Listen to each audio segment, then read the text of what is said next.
Atención. Este podcast está diseñado con fines educativos y está dirigido al personal de salud.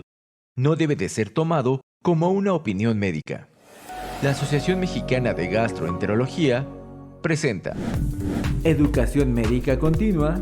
Agradece a nuestros patrocinadores: Medix, Liomor, Asofarma, Megalabs, Carnot, Xianfeng Rhine, Sanfer y Shua Pharma México.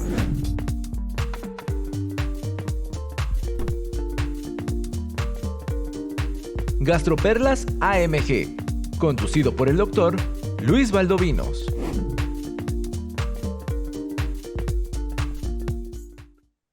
Buen día a todos, bienvenidos a su podcast Gastroperlas AMG. Estamos en el episodio número 78 y este es el último episodio de la temporada número 2. En esta ocasión agradecemos a todos los laboratorios de educación médica continua que en conjunto patrocinan para que podamos hacer esta actividad académica. Este es el último podcast y lo realizamos en conjunto con la AMG y la Asociación Mexicana de Neurogastro y Motilidad. Para este programa, este último podcast, tenemos dos invitados. Hablaremos de una nueva clase terapéutica para la gastroenterología, que está muy en boga porque todos hemos escuchado últimamente de ellos. Este es un fármaco para las enfermedades relacionadas con el ácido, que son de las principales patologías observadas por el gastroenterólogo. Y el objetivo de este podcast es entender esta nueva clase terapéutica y cuál es la utilidad para el gastroenterólogo. Entonces, tenemos dos neurogastros expertos. Tenemos al doctor Miguel Ángel Valdovinos Díaz, expresidente de la Asociación Mexicana de Neurogastro y Motilidad. Él es profesor de gastroenterología por la UNAM y es el jefe del Departamento de Gastroenterología del Hospital de Nutrición. Y al actual presidente de la Asociación Mexicana de Neurogastro y Motilidad, el doctor José María Remestroche, que es director del Instituto de las Investigaciones Médico-Biológicas de la Universidad Veracruzana. Muchas gracias por acompañarnos. Muchas gracias, Luis. Gracias a la asociación y a ti por la invitación. Gracias, Luis. Buenos días y un gusto de estar de nuevo con ustedes, ¿no? Muchas gracias a ambos por aceptar esta participación. Y bueno, para comenzar, tengo la primera pregunta, que es para el doctor Miguel Valdovinos. Si nos puede esclarecer qué es un PCAB y cómo actúan estos fármacos. Sí, bueno, mira, los PCABs, como mencionaste, es una nueva clase terapéutica y se refiere a que son bloqueadores potasio competitivos de la bomba de hidrógeno potasio ATPasa. Esta clase terapéutica difiere de los inhibidores de bomba de protones, dado que su mecanismo de acción es diferente. Estos fármacos lo que hacen es bloquear los canales de potasio. Como ustedes saben, lo que hace la bomba de hidrógeno potasio ATPasa es intercambiar el hidrógeno intracelular por el potasio, y eso hace que se secrete hidrógeno hacia la luz de la célula parietal y del estómago para formar el ácido, de tal forma que al bloquear en forma reversible los canales de potasio, inhiben la secreción o la formación de ácido clorhídrico. Es muy importante reconocer que es una unión reversible. Estos agentes, ¿qué quiere decir esto? A diferencia de los IVPs, que tienen una unión covalente no reversible, pues que los PCABs están disponibles en la célula parietal todo el tiempo. No necesita estar la bomba de protones activa. Inhiben las bombas tanto activas como las inactivas. Esa es la gran diferencia. En cambio, el IVP, como su unión es irreversible, se tiene que esperar, o sea, una vez que das un fármaco, se tiene que esperar a que se administre una nueva dosis para que esta nueva dosis del fármaco actúe sobre las otras bombas de protones. Esto es lo que hace una clase terapéutica más eficiente y más potente.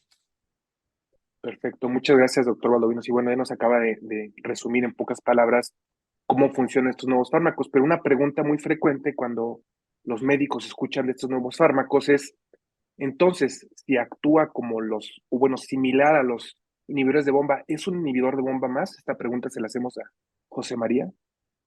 Esto es una nueva clase terapéutica, que construyamos la experiencia clínica con una nueva clase terapéutica. En la década de los 80, el que dominó este tipo de padecimientos fueron los bloqueadores H2.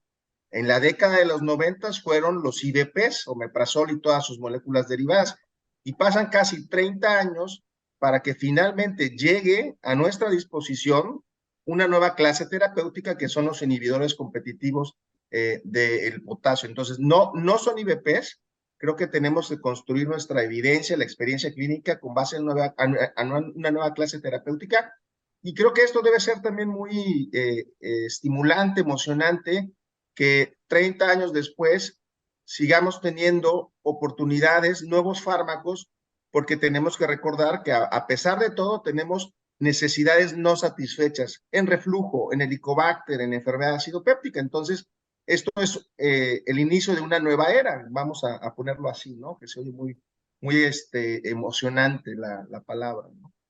Pues justo, nos acaba de decir Chema, no es lo mismo, son fármacos diferentes, pero bueno, algo muy frecuente en esto, que ya nos hablaron un poco de farmacología, cómo actúan, cómo se unen, pero bueno, ¿cuáles son los objetivos o los parámetros objetivos que tenemos que nos ayudan a evaluar la eficacia de los medicamentos antiácidos, doctor Valdovinos?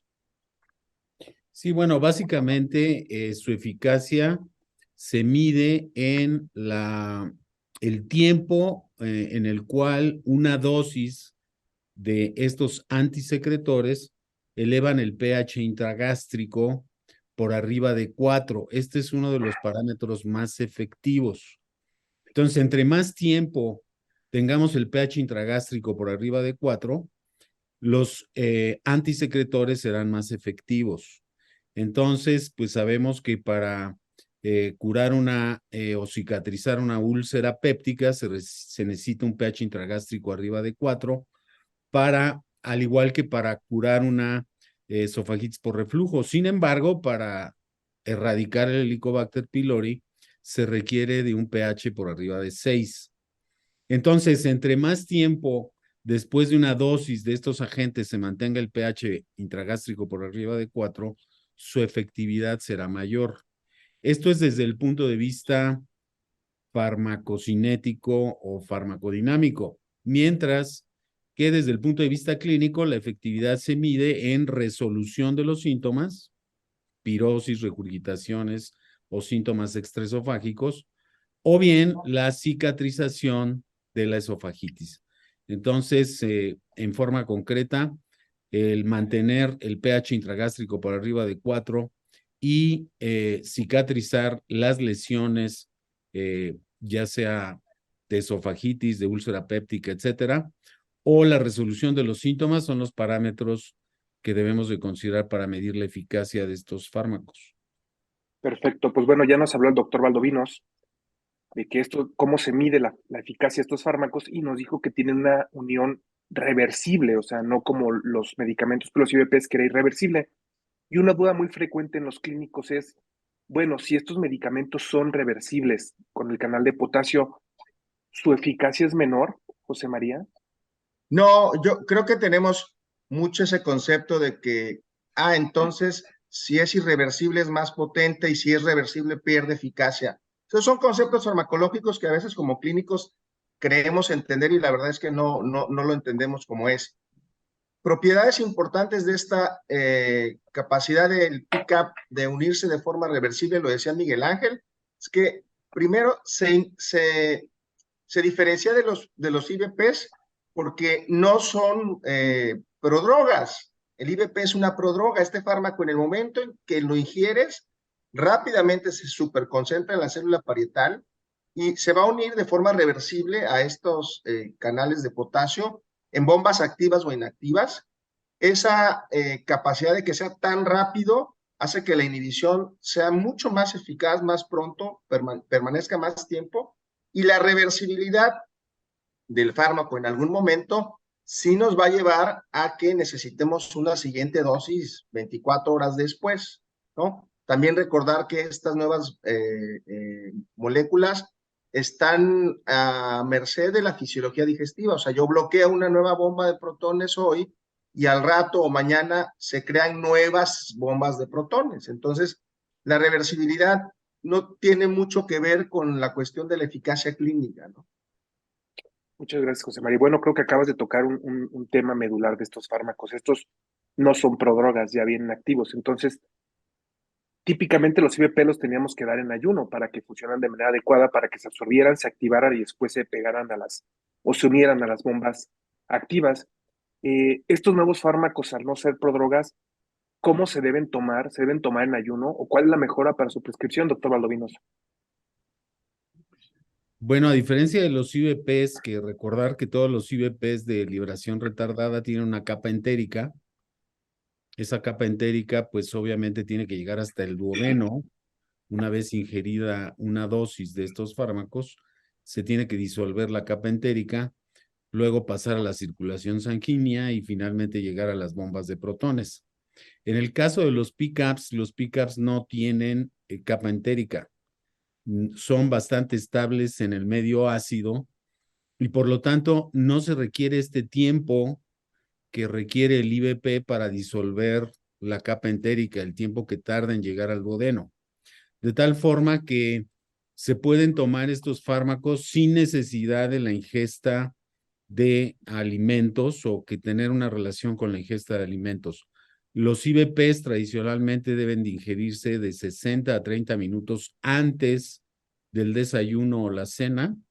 Los PCABs se pueden tomar indistintamente de la ingesta de alimentos. Y hay estudios muy interesantes en donde la farmacocinética y la farmacodinámica del PCAB no es interferida por la ingesta de alimentos. Entonces, los estudios de investigación se hacen en forma comparativa con los IVPs, ingiriéndolos al mismo tiempo que los IVPs, es decir, antes del desayuno. Pero la ventaja terapéutica y farmacológica de los PCABs es que se pueden tomar indistintamente de la ingesta de alimentos. Y la razón por la que los IVPs tienen que también ingerirse con alimentos es porque es la forma de activar las bombas de protones. Pero como ya los mencionamos, los PCABs tienen la particularidad de permanecer más tiempo en la célula parietal y su reversibilidad con la unión, o bloqueando el potasio de la hidrógeno potasio ATPasa, permiten que estén más tiempo en la célula parietal, de tal forma que inhiben tanto las bombas activas como también las inactivas. Entonces, se pueden tomar indistintamente a cualquier hora. Perfecto, pues creo que nos ha dado una perla de estos medicamentos, esta vez una de las mayores ventajas clínicas que a mi parecer o considero. Y bueno, otra duda muy importante en los médicos cuando presentamos este fármaco es, ¿qué pasa con el potasio intracelular al bloquear la salida del potasio en la célula parietal? ¿Habrá problemas con esto en la célula parietal, Chema? Es una duda frecuente que tienen. No, no, se parece un poco a la pregunta previa en cuanto a farmacocinética, farmacodinámica.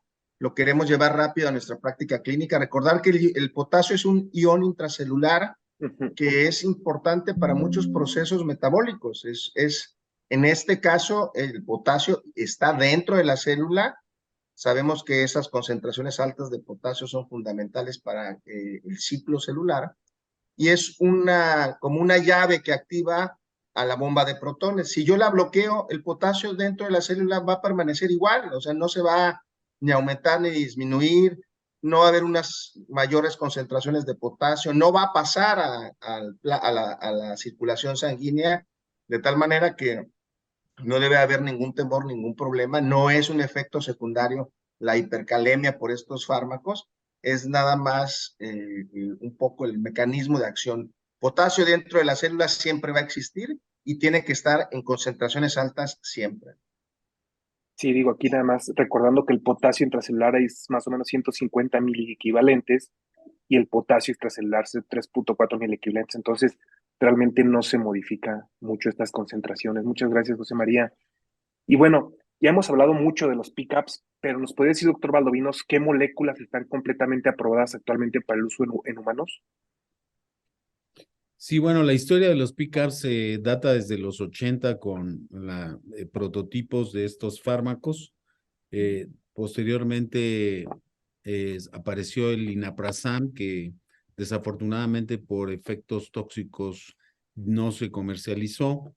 y actualmente están disponibles sobre todo en el mercado asiático, aprobados tanto en Japón, China y Corea, varias moléculas que son el vonoprazan, el tegoprazan, el fexuprazan y el revaprazan. Estos son las cuatro moléculas que están aprobadas en Asia.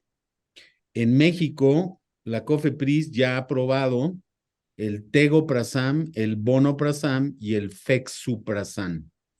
Entonces, de tal forma que estos son las 3 moléculas que pronto estarán disponibles ya en México. Muchas gracias, muy puntual la respuesta. Y bueno, sabemos que cuando uno da IVP, este fármaco tarda más o menos 4 horas en actuar. Respecto a estos fármacos, los PCABs, ¿cuánto tiempo tardan en actuar, José María?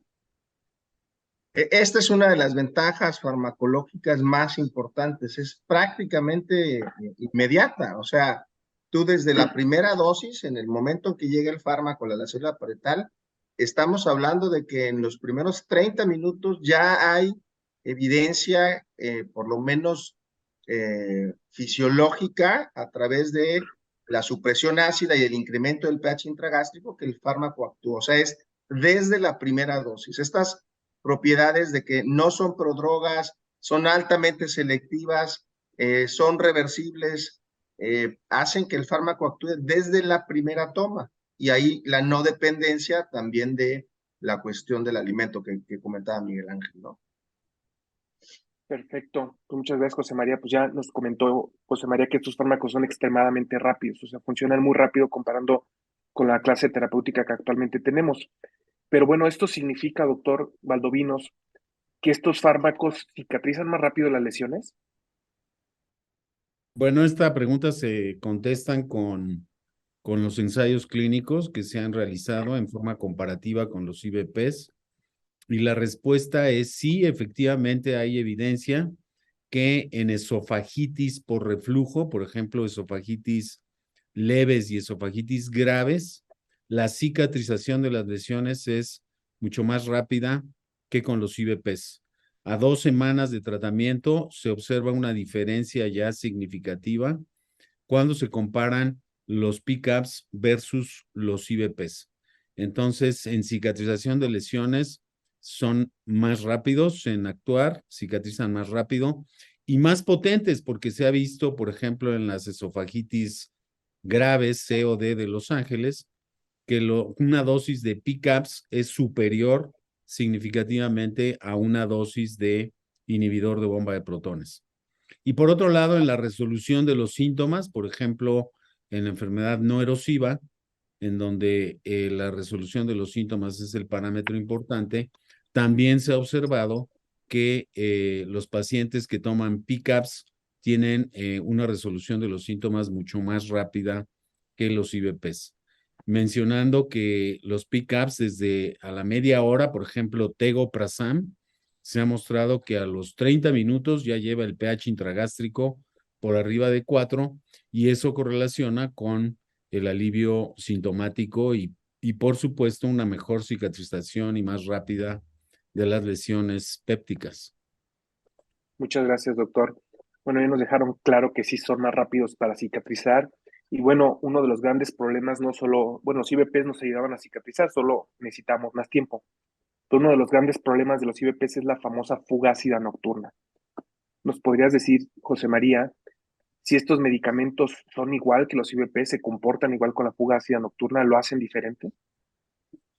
No, el concepto de fuga ácida nocturna es recordar con los IVPs y con los bloqueadores H2, que son fármacos que tenían vidas medias muy cortas, 4, 6, 8 horas, algunos IVPs un poco más, y es esa producción de ácido que aparece en el periodo nocturno que no era susceptible de haberse bloqueado por la dosis previa de IVP.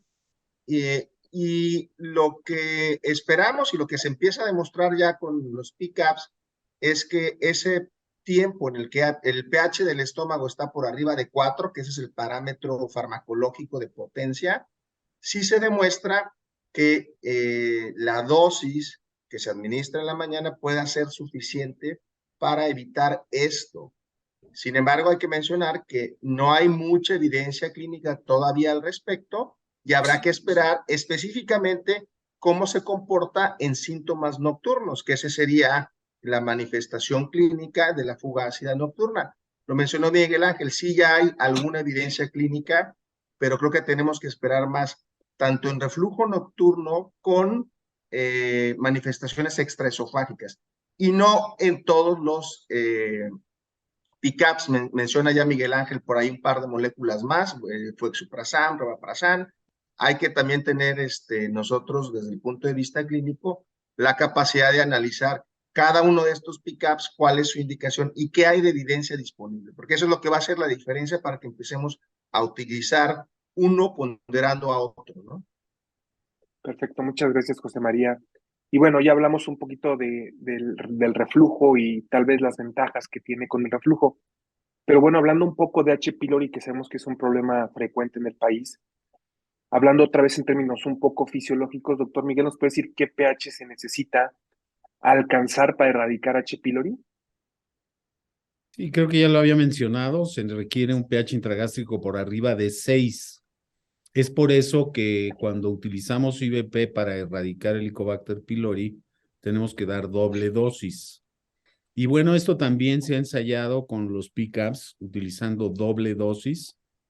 Y la ventaja es de que se ha observado que con los PCAPs se logra una 80% del tiempo un pH intragástrico por arriba de 6, comparativamente con un 50% que se logra con la doble dosis de IVPs. De tal forma que el pH intragástrico por arriba de 6 en un tratamiento de erradicación para el Helicobacter pylori con PCAPs se logra en el 80% del tiempo que estamos utilizando los medicamentos. Es algo impresionante. Y por lo tanto, esto ha redundado en que los PCAPs tienen una mejor tasa de erradicación del Helicobacter pylori cuando se utilizan esquemas convencionales. De hecho, hay estudios comparativos en cepas resistentes a claritromicina, en donde el uso de PCAPs en esquemas de erradicación es significativamente superior a los IVPs. Esto quiere decir que entre mayor inhibición de ácido tengamos, la efectividad de la erradicación del Helicobacter pylori será mayor. Entonces, de tal forma que seguramente veremos en nuestro país esquemas con PCAPs, con esquemas tradicionales que ya no se utilizan, como es el uso de amoxicilina y claritromicina. Con PCAPs, probablemente la eficacia de este tratamiento tradicional sea más efectiva que en los IVPs. Entonces, sí, realmente esta es otra de las ventajas terapéuticas desde el punto de vista clínico de los PCAPs, mayor efectividad en la erradicación del Helicobacter pylori. Muchas gracias. Bueno, ya nos dijo el doctor Valdovinos que mejoran la tasa de erradicación. ¿Sabes, José María, en qué porcentaje la mejoran y cuántas veces al día deberíamos de administrar el PICAP? Bueno, aquí una de las ventajas, tiene varias ventajas incorporar un PCAP en el esquema de erradicación. La primera es que los esquemas se proponen más cortos, o sea, se empiezan a proponer esquemas de 7 a 10 días en lugar de 14, utilizando alguno de los fármacos que tenemos cierta resistencia en México, como amoxicilina y claritromicina. Y no es que cambie la resistencia, pero sí la mayor supresión permite que actúe mejor el antibiótico. Entonces, es menos tiempo el tratamiento y la dosis. Los esquemas recomiendan 50 miligramos de tegoprazán, por ejemplo, lo que llevaría a que fuera una sola toma en lugar de 2 tomas del IVP. Entonces es menos tiempo, menos fármaco, alcanzando tasas de erradicación por arriba del 80-90%. Yo sí creo que aquí en México tenemos que esperar, tenemos que ver cuál va a ser nuestra realidad, pero sí espero que alcancemos nuevamente esas cifras por arriba del 80% que hoy en el país no existen, ¿no? Muchas gracias, José María. Y bueno, regresando un poco más a cuestiones farmacológicas, por allá en el 2012, no sé si recuerdan, se hizo muy famoso el CIP2C19. porque algunos IBPs parecían interactuar con este y alterar la efectividad de algunos fármacos que se utilizaban para la prevención o profilaxis secundaria en infarto. También se hizo famoso el CIP34A. ¿Qué nos pueden decir de estos dos citocromos, doctor Valdovinos, respecto a los PCAPs? ¿Tienen interacciones farmacológicas igual que los IBPs? Sí, bueno, esta es una pregunta que siempre ha causado inquietud y efectivamente, como tú mencionas, con los IBPs, dado que se metabolizan por esta isoenzima 12-19, pues se ha visto que hay polimorfismos de metabolizadores extensos o rápidos de los IBPs, metabolizadores intermedios y metabolizadores lentos. Y obviamente la efectividad de los IBPs en metabolizadores rápidos es menor que en aquellos que son metabolizadores lentos. Otra de las ventajas farmacológicas de los PCAPs es que no hay polimorfismos que se hayan demostrado de metabolismo con la isoenzima 12-19. Los PCAPs no se metabolizan por esta vía de este citocromo P450 y se metabolizan por la isoenzima 3A4, de tal forma que esto los hace todavía más efectivos en el sentido de que al no haber estos polimorfismos, pues no nos debemos de preocupar si tenemos un metabolizador rápido o lento de los PCAPs, como es en el caso de los IBPs. Y la otra ventaja terapéutica es que la interacción droga-droga, es decir, fármaco-fármaco, es decir, por ejemplo, IBPs con clopidogrel, como tú lo mencionabas, no existe. Entonces, no tenemos que preocuparnos o las interacciones fármaco-fármaco son infinitamente menores con los PCAPs que con los inhibidores de bomba de protones. Solamente mencionar que recordar que los macrólidos, la claritromicina, la citromicina, algunos medicamentos antifúngicos como ketoconazol y el sildenafil o los inhibidores de la 5-fosfodiesterasa se metabolizan por el citocromo 3A4, pero los estudios en erradicación del Helicobacter pylori no han mostrado que, por ejemplo, haya que ajustar la dosis de claritromicina cuando utilizamos PCAPs, de tal forma que, en conclusión, pues no nos debemos de preocupar por el metabolismo, por las isoenzimas de los citocromos P450 cuando utilizamos los PCAPs, a diferencia de los IBPs. Bueno, muchas gracias, doctor, por esta respuesta. Parece que los pacientes que usan muchos fármacos, estos fármacos a futuro van a ser prometedores. Y bueno, aprendiendo un poco de la historia, cuando salieron los IBPs, al poco tiempo se documentó que elevaban la gastrina, luego se empezó a preocupar mucho por los problemas gastrointestinales como el cáncer gástrico, que después de un tiempo se documentó que no había ninguna relación, pero respecto a la gastrina y los PCAPs a ser más potentes, José María, ¿qué nos podrías decir? ¿Qué pasa con la gastrina? Pues es una cuestión fisiológica, igual que se documenta con los IBPs, con los PCAPs. En el momento en que yo suprimo o bloqueo el ácido, recordar que esto es un mecanismo contrarregulador, entonces una biorretroalimentación negativa. Tengo poco ácido y de forma contrarreguladora, las células que van a producir más y más y más gastrina, que no va a ser una gastrina eficiente porque está bloqueada la bomba de protones.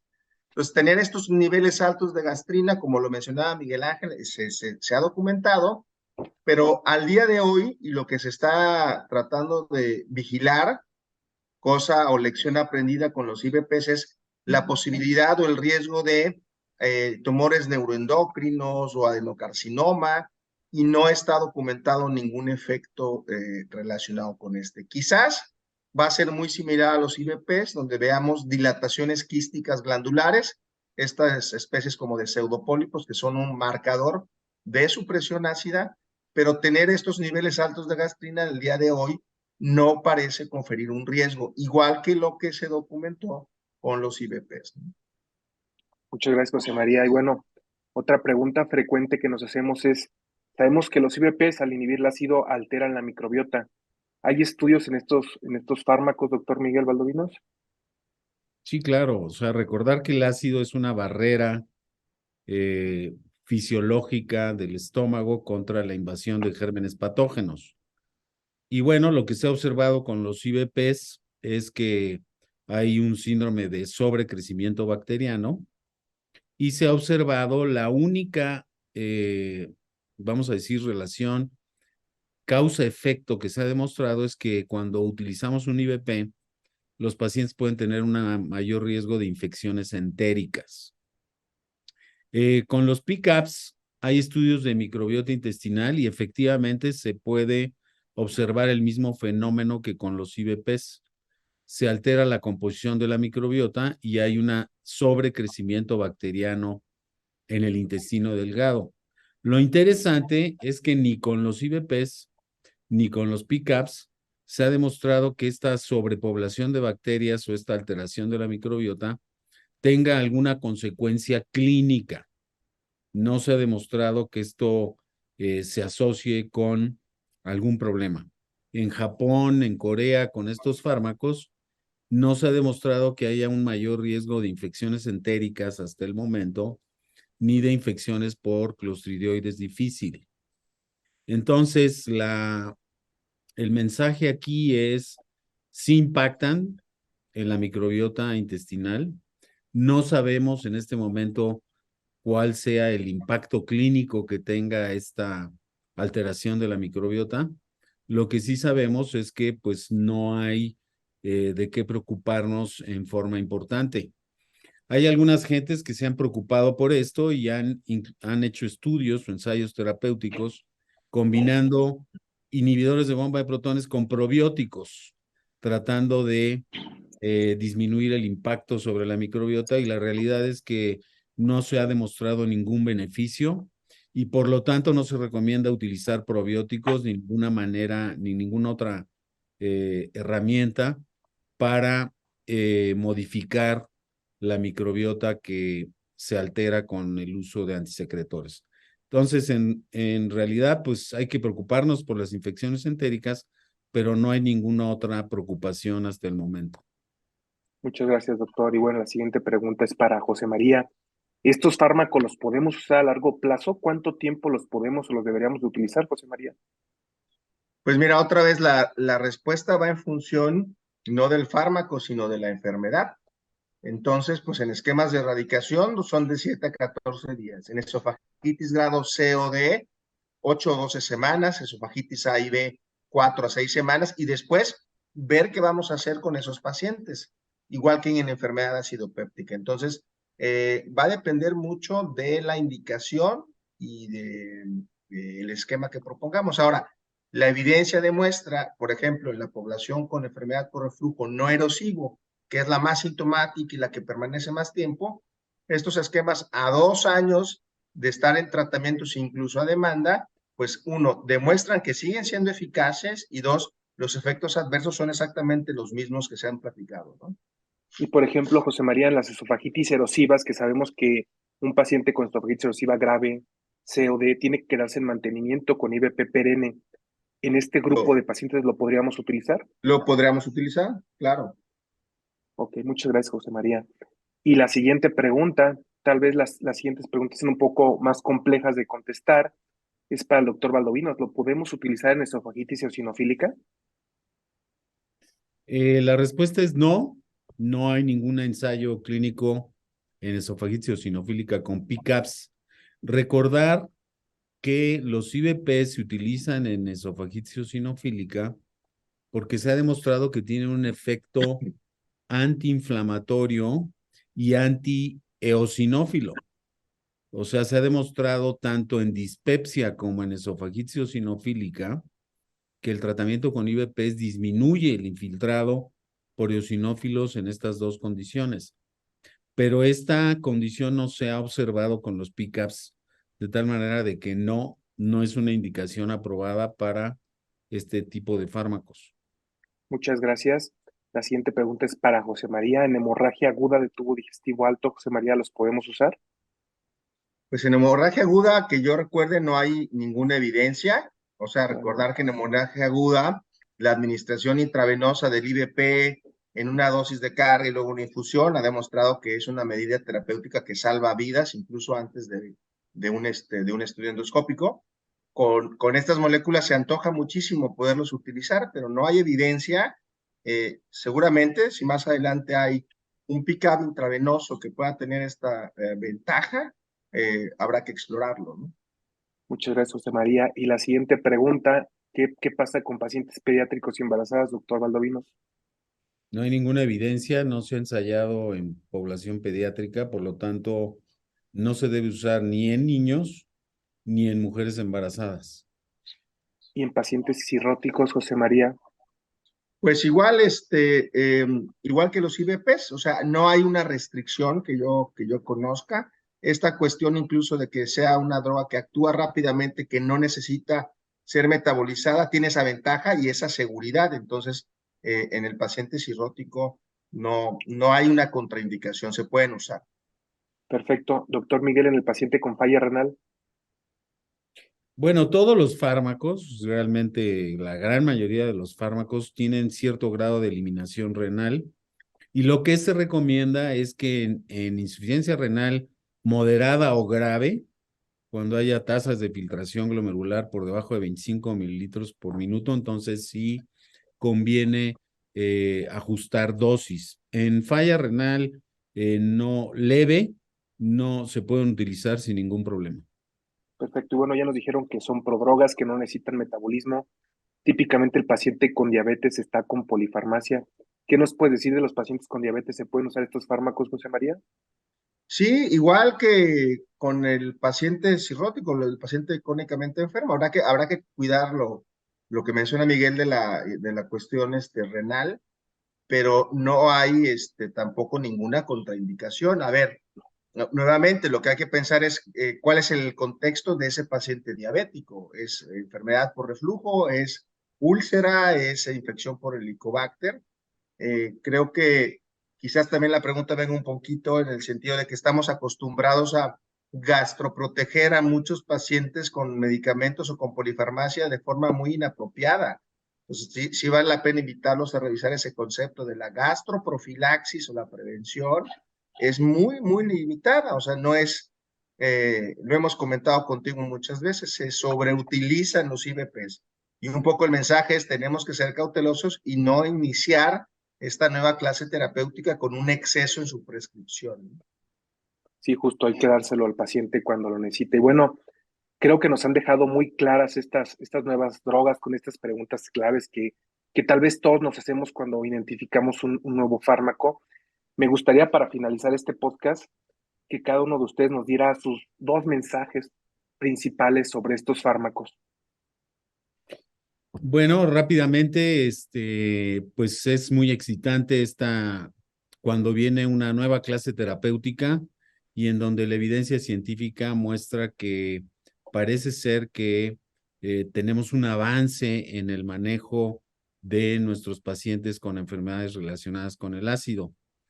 Y la evidencia muestra que como el lema de las Olimpiadas, pues parece ser que estos fármacos son más fuertes, más rápidos y más efectivos, más duraderos, ¿no?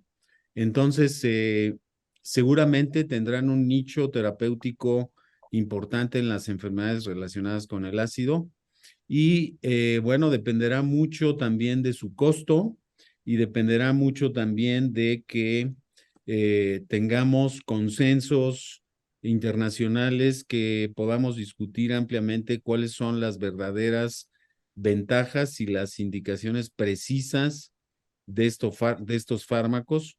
Y el otro mensaje importante, pues solo utilizarlos cuando verdaderamente están indicados. La sobreutilización de estos fármacos es lo que ha llevado a la aparición de asociaciones de efectos adversos indeseables, ¿no? Entonces, sí son más potentes, son más fuertes, son más rápidos y hay que utilizarlos con mucho juicio clínico y pues ya la experiencia con el uso post-marketing nos dará la razón acerca de cuál es el nicho terapéutico de estos fármacos. Mis mensajes agregando a lo que dice Miguel Ángel es, primero, que sí los visualicemos como parte de nuestra armamentario terapéutico el día de hoy. Pareciera que no hay espacio, pero yo sí creo que tenemos que reconocer que hay muchas necesidades no satisfechas, ¿no? 30% de pacientes con reflujo de difícil manejo, Helicobacter difícil de erradicar. Entonces creo que además de que es novedoso, sí viene a posicionarse para un grupo de pacientes que como gastroenterólogos estamos teniendo día a día sin poder resolver. Ese sería un mensaje a casa. Y el segundo es atrevernos a utilizarlos de forma racional. Creo que también a veces da un poco de miedo esta superpotencia, esta mayor capacidad de inhibición. Yo creo que la reflexión es, esto ha pasado con todos los fármacos que inhiben la secreción ácida, ¿no? Un poquito la duda, después el temor con los efectos adversos, que es lo que estamos viviendo con los IBPs, y lo traspolamos a las nuevas clases terapéuticas. Yo creo que hay que tener esa confianza de lo que se está mostrando con la evidencia clínica y cómo se están vigilando esos efectos adversos con otras clases terapéuticas, lo que me lleva a mí en este momento a estar bastante a la expectativa, emocionado y listo para utilizarlos de manera racional, ¿no? Pues muchas gracias a ambos por aceptar grabar este podcast que es final de temporada 2022. Agradecemos a toda la gente que nos escuchan muchísimo, no solo en México, sino en toda América Latina. Con este podcast finalizamos la temporada 2022. Nos vemos en enero 27, que va a ser nuestro primer podcast de la temporada 3. Vienen algunos cambios. Los esperamos. Muchas gracias a todos. Felices fiestas. Esto fue Gastroperlas AMG. Los esperamos en la próxima emisión. La Asociación Mexicana de Gastroenterología presentó. Educación Médica Continua agradece a nuestros patrocinadores: Medix, Liomon, Asofarma, Megalabs, Carnot, Xianfeng Rhine, Sanfer y Shua Pharma México. Atención. Este podcast está diseñado con fines educativos y está dirigido al personal de salud. No debe de ser tomado como una opinión médica.